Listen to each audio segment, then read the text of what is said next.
It was night, and he was alone upon the desert. It had been over an hour since he had seen another car, a Navajo family in a pickup. He shivered. What was the matter with him? Ever since leaving the highway, he felt a growing uneasiness. Had he not traveled hundreds of lonely roads before this? Or was it all that old memory haunting him still? Yet why should that be so? It was only a story told by an old man at a lunch counter, and he'd heard many such stories and spent a good part of his life proving them to be illusions, fabrications, or misunderstood phenomena. Why had that one story clung to his memory?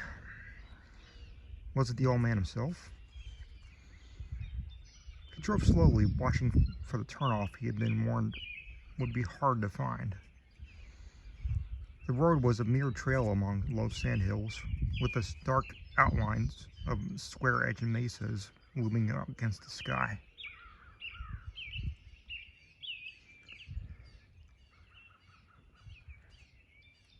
Of course, Eric Hogarth's letter was part of it.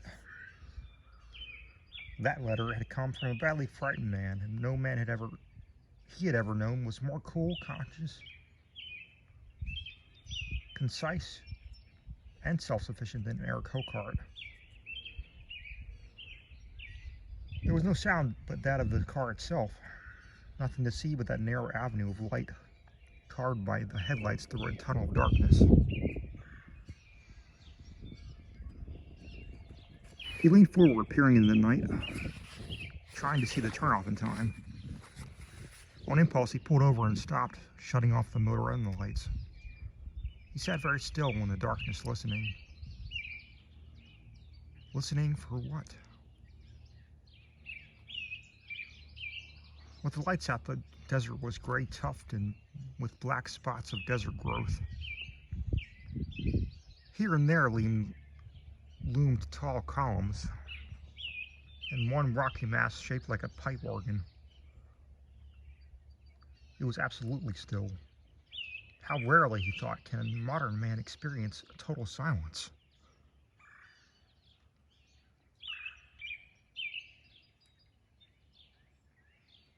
Yet the desert had it to offer, as well as the high mountains.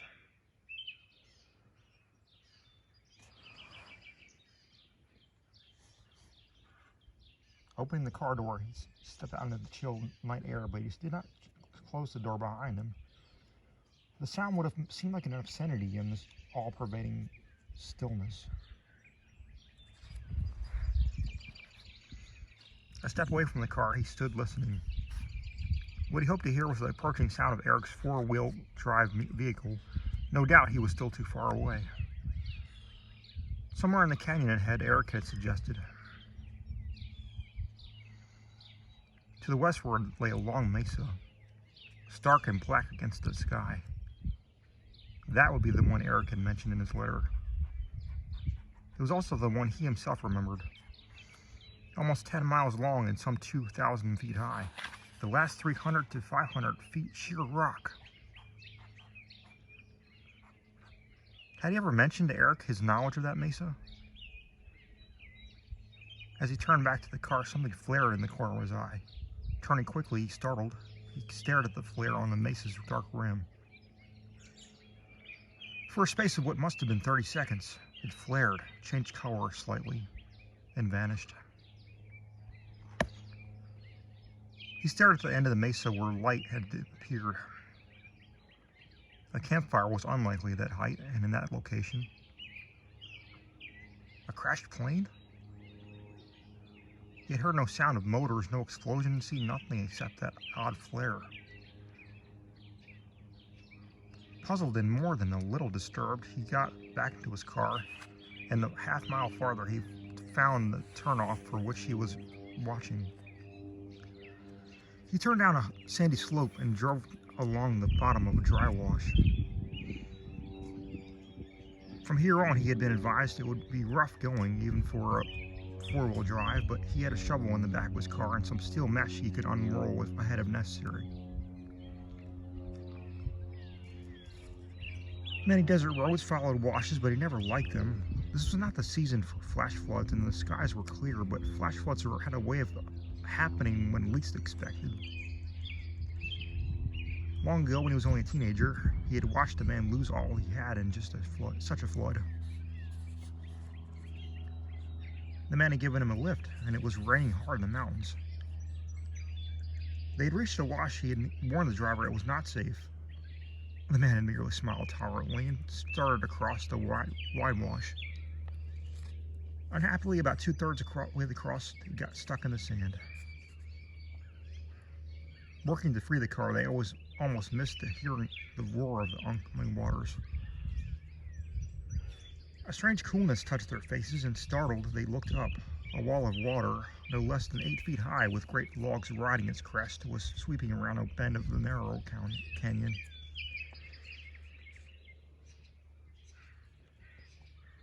A rush of water struck the canyon wall at the bend, throwing spray 50 feet in the air. For one frozen instant, they stared, and then they ran. The rushing wall of water was a good 200 yards off, and they were less than 30 feet from the nearest bank. They beat the flood at by half a step. Turning, they looked back at the wash, running back thankful. He remembered the shocked and empty look on the man's face. He had said, "This will run off in half an hour or less, but you better forget your car. There will be nothing left but twisted metal with sand all through the engine block." "All I had was in that car," the man replied. That had been a long time ago, but he had saved the battered valise. Although it contained only 2 worn pairs of blue jeans, some shirts, socks, and underwear. In those days, he had always carried a razor and a comb in his pocket. The wash down in which he drove showed evidence of more than such a flood.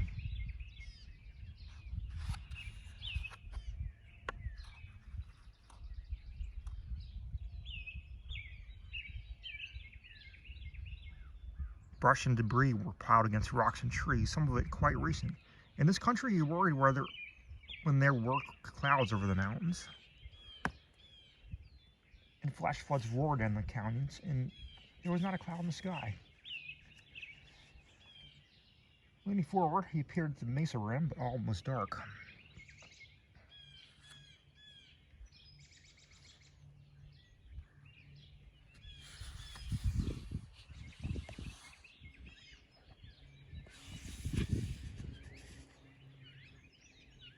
The track he had now followed split into several. He chose the one most followed. He swung wide around a big old cottonwood, a sure sign of groundwater, and drove down the narrow alley of light, and then to the crest of a low sandy hill. Getting out, he stood beside the car and listened in the night. Irritably, he reflected that Eric could have at least met him halfway. He was tired and in no mood to prowl through this lonely country at night. Eric had suggested they meet on the canyon road, which was so indefinite as to be totally unlike Eric. He himself had suggested they meet at Jacob's monument, a monument of stone they had both known, and unlike any formation nearby. Close by. "No," Eric had said, "not there, especially not there." That was during the last telephone conversation, at least a month ago, when they had first talked of his coming for a visit. 3 weeks later, he had come a letter, hastily scrawled, a desperate plea for help. He glanced around uneasily, and then back up against the car. It was a lonely, eerie place. No sooner had the thought come than he flushed from sight. How that old story had stuck in his mind, always lurking in the shadows of his memory, demanding to be recognized, yet repeatedly brushed aside. The trouble was, the story would not be dismissed. And no doubt a good part of his career since then had been influenced by it. Yet when he had first discussed his country with Eric, he had not mentioned the story. Eric knew the country only from his having flown over it by passing from New York to Chicago or to Los Angeles. and he was not the sort of man to listen to such a tale with anything but impatience. Mike Raglan had been 19 when he first heard the story. But only 2 weeks later, he had seen No Man's Mesa for the first time.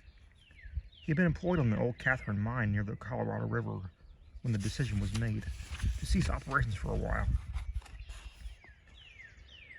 4 of them had been sitting on the station at the 300 level discussing what to do next.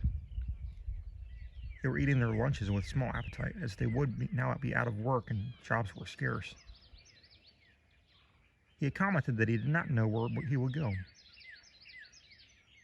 "Why not ride along with me?" Jack had suggested. "I've got some claims up to Vallecito, and I must do some assessment work.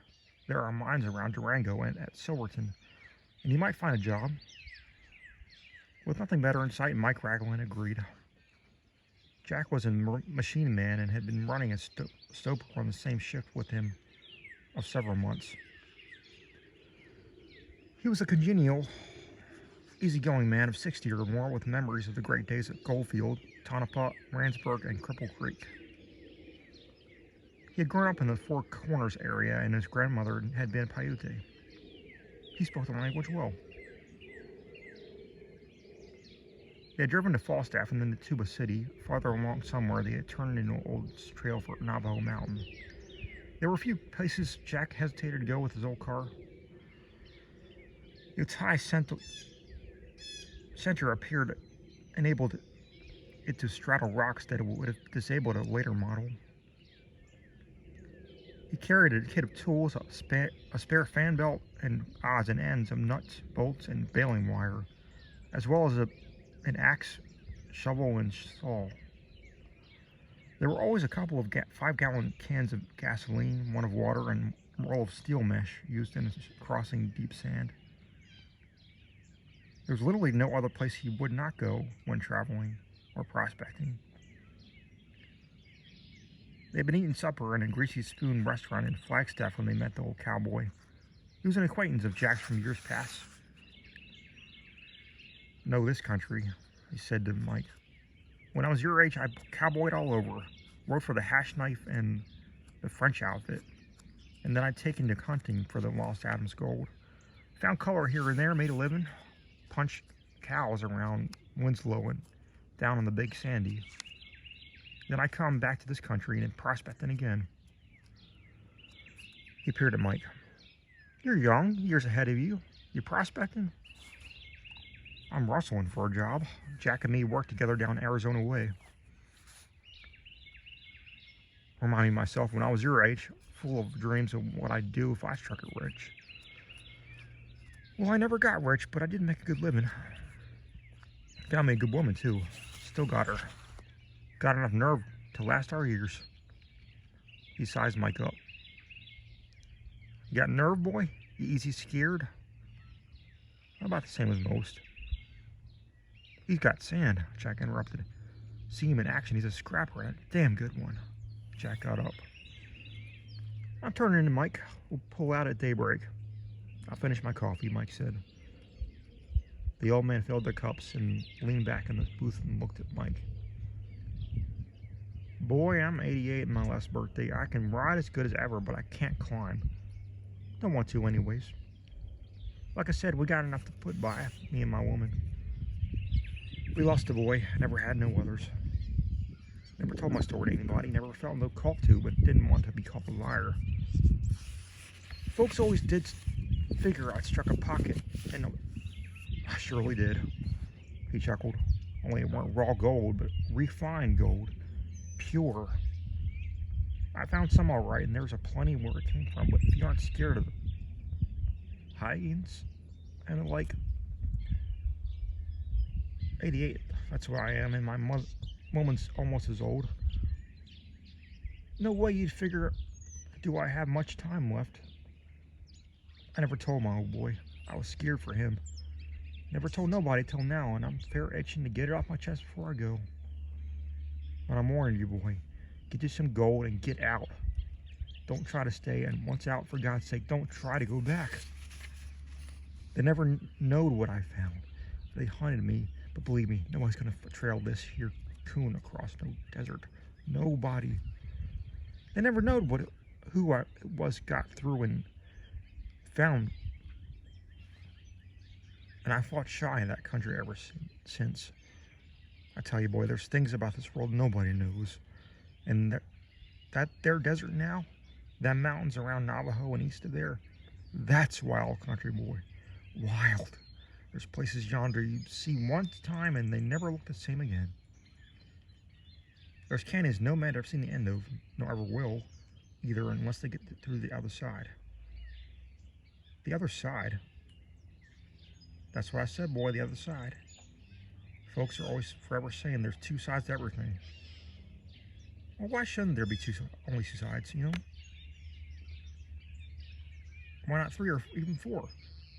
I don't know nothing. I don't even claim to know. Only I stumbled on something mighty strange out yonder. I figured on some, and I spent some months just laying and watching low.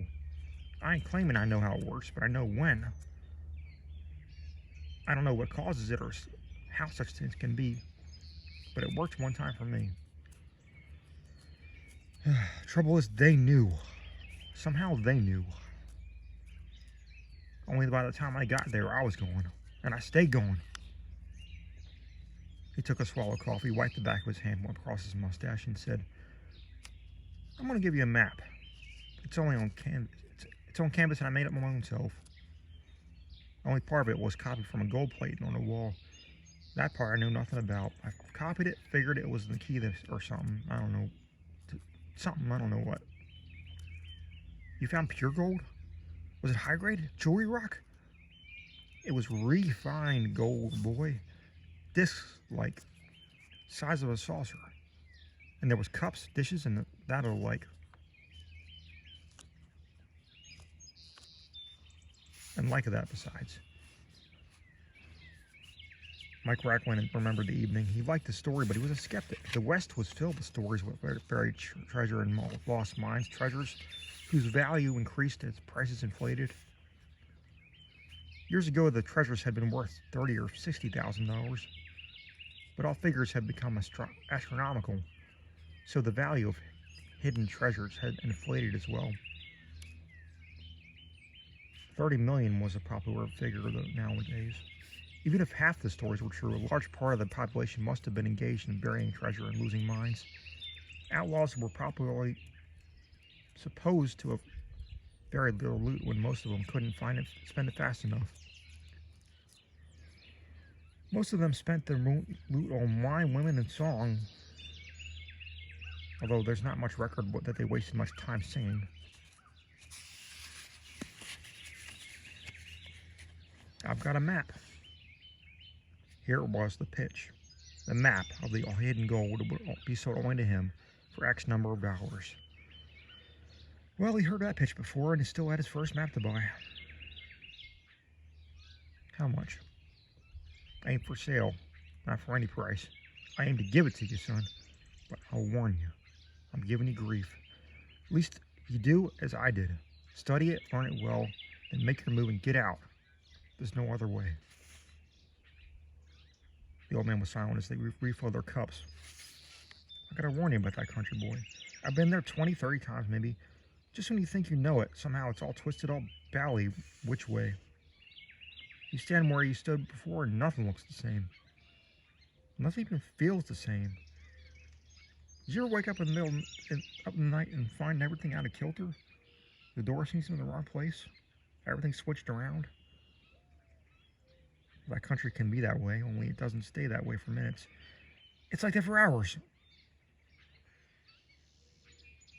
He paused, staring out in the night's darkness. You listen to me, boy. You do it like I done. When that country seems all catty corner-wise, you stay where you're at. Don't you move. Don't let nobody get you down into that crazy, twisted-up country. 3, maybe 4 times in 30 years I'd seen it.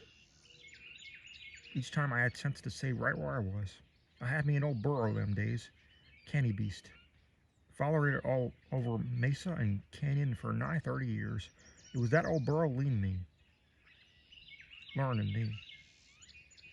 With green grass and water right down the slope, that old burro wouldn't take a step. I pushed him one more time, told him not to be such a damn fool, but he just laid back in his ears and wouldn't move. He reached into his inside pocket and brought out a piece of candies, opening it on the table. There she be. This here is Navajo Mountain. Nobody's going to miss that. Biggest thing around and sitting right in the middle of some roughest country you ever did see. The canyon's so deep you have to look twice to see the bottom. You look as far as you can see and then you start from there and look again. That squiggly line, that's the San Juan River. Empties into Colorado. Most of the time she flows in the bottom of the canyon. There's a trail leads from Navajo going east. Mighty rough. That's the way we're headed. Keep going, son. Just don't stop. You keep a-going.